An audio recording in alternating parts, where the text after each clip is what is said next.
മൂന്നാറിലെ തോട്ടം മേഖലയിൽ തൊഴിലാളികളെ ഭീതിയിലാഴ്ത്തുകയും കന്നുകാലികളെ ആക്രമിച്ച് കൊലപ്പെടുത്തുകയും ചെയ്യുന്ന വന്യജീവികളെ പിടികൂടി മാറ്റണമെന്ന ആവശ്യവുമായി തൊഴിലാളി കുടുംബങ്ങൾ രംഗത്ത്. ഇല്ലാത്തപക്ഷം മൂന്നാറിലെ വനംവകുപ്പ് ഓഫീസിന് മുമ്പിൽ സമരം ആരംഭിക്കുമെന്ന് തൊഴിലാളികൾ മുന്നറിയിപ്പ് നൽകി.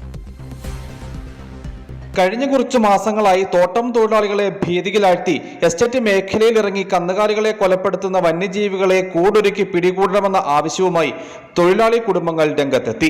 ഒരാഴ്ച മുമ്പ് തേയിലത്തോട്ടത്തിൽ കടുവ നടക്കുന്ന ദൃശ്യങ്ങൾ തൊഴിലാളികൾ മൊബൈൽ ക്യാമറയിൽ പകർത്തി വനംവകുപ്പിന് നൽകിയിരുന്നു. പകൽ നേരങ്ങളിൽ പോലും കടുവയുടെ സാന്നിധ്യം കണ്ടെത്തിയതോടെ ഭയത്തോടെയാണ് തൊഴിലാളികൾ ജോലിക്ക് പോകുന്നത്. 2 വർഷത്തിനിടെ തൊഴിലാളികളുടെ 250ഓളം പശുക്കളെ കടുവ ആക്രമിച്ചു കൊലപ്പെടുത്തി.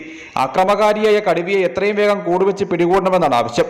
ഇല്ലാത്ത പക്ഷം മൂന്നാറിലെ വനംവകുപ്പ് ഓഫീസിന് മുമ്പിൽ സമരം ആരംഭിക്കുമെന്ന് തൊഴിലാളികൾ മുന്നറിയിപ്പ് നൽകുന്നു.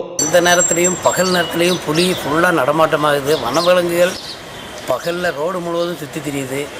எந்த நேரத்தில் என்ன வேணாலும் சம்பவிக்கலாம். பொதுமக்களுக்குள்ள பாதுகாப்பு எதுவுமே கிடையாது.